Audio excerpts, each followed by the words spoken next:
Hi folks, Lex Slices here. I did a review recently of this knife, which is the High Plains large toothpick. So this is the 5-inch toothpick with a 4-inch blade from Rough Rider.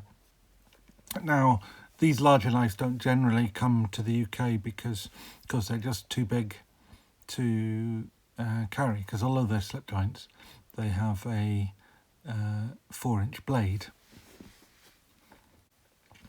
which is just too long for the UK. We're limited to a 3-inch bladed knife, which is more like that. So obviously this is just too long to carry. But they're quite nice collector's pieces. I have a few of the larger toothpicks. I've got a couple that Tobias, Knife Chats with Tobias, sent me from the States. There's a Marbles one and a Colonel Coon. I think the Marbles one is probably the best of the lot, but this one is actually quite nice. This is brown bone, but anyway, you've already seen that. I just wanted to reintroduce the High Plains series. The High Plains series is this brown with these lines on it, because I've just got a new High Plains knife, and that's the Grandaddy Barlow, and this is that same sort of size, again with a 5-inch handle and a 4-inch blade. It's slightly beefier, obviously, because it's a Barlow pattern rather than a toothpick. But these are both in the High Plains series. There are a number of other knives in the series. These are the only two I've picked up, and probably the only two I plan to pick up. I don't generally buy Rough Riders these days, unless there's a pattern that I can't really get elsewhere. I mean, I would love case versions of these two, or Queen, Shatton Morgan, or anything like that, just because I particularly like these big chunky knives, but can't seem to get them. I've already got one other Grandaddy Barlow, which is the bone ram's bone horn, or whatever it's called, ram's horn bone. So that's bone that's been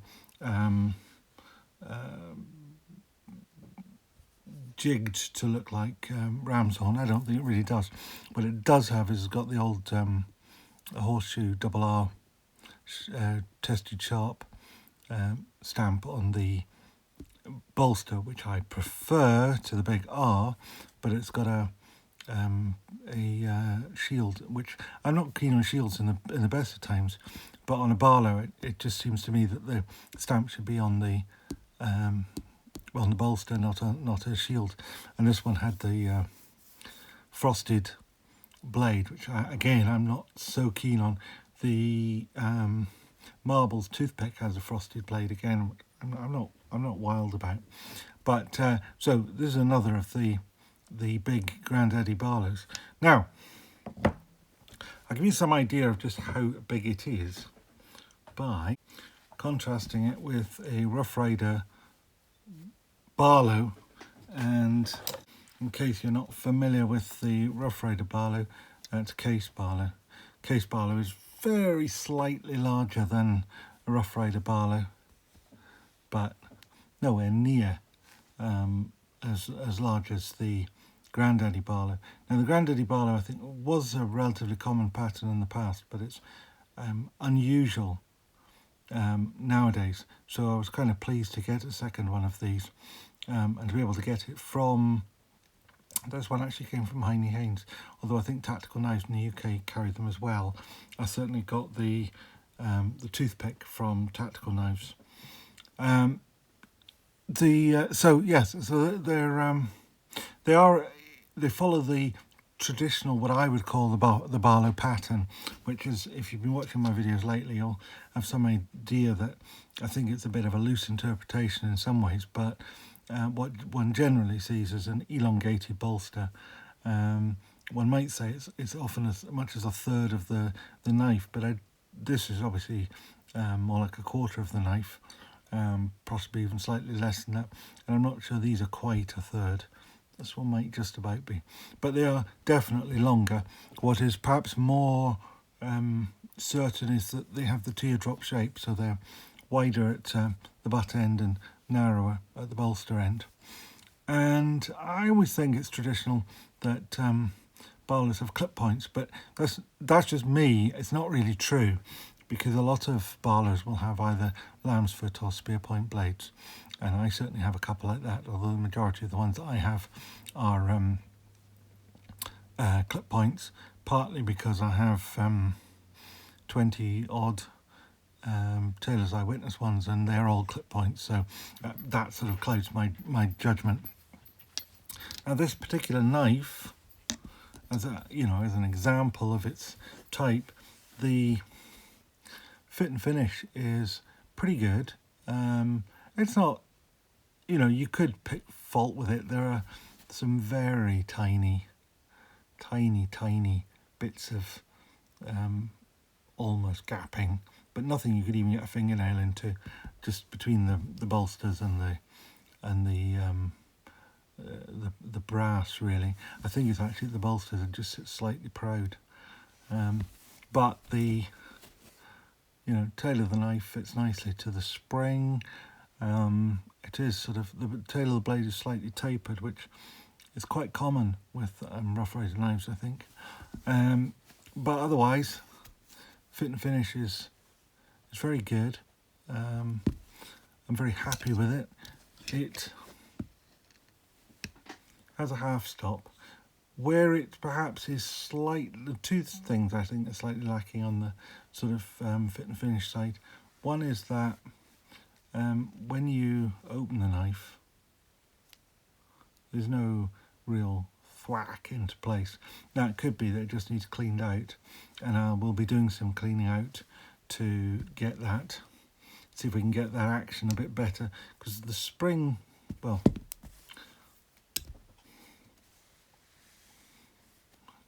if I hadn't talked over it you might have heard, but when it goes into half stop, there's a reasonable click. It's not not maybe right home about, but, and then when it closes completely, there's a reasonable action on it. The other thing I've been a little bit irritating with it is that the edge of the nail nick isn't desperately sharp, by which I mean that when you try and catch your nail in to the nail nick here to open it, your nail can often just slip, well, there we are, can just slip out before you've got the knife fully open.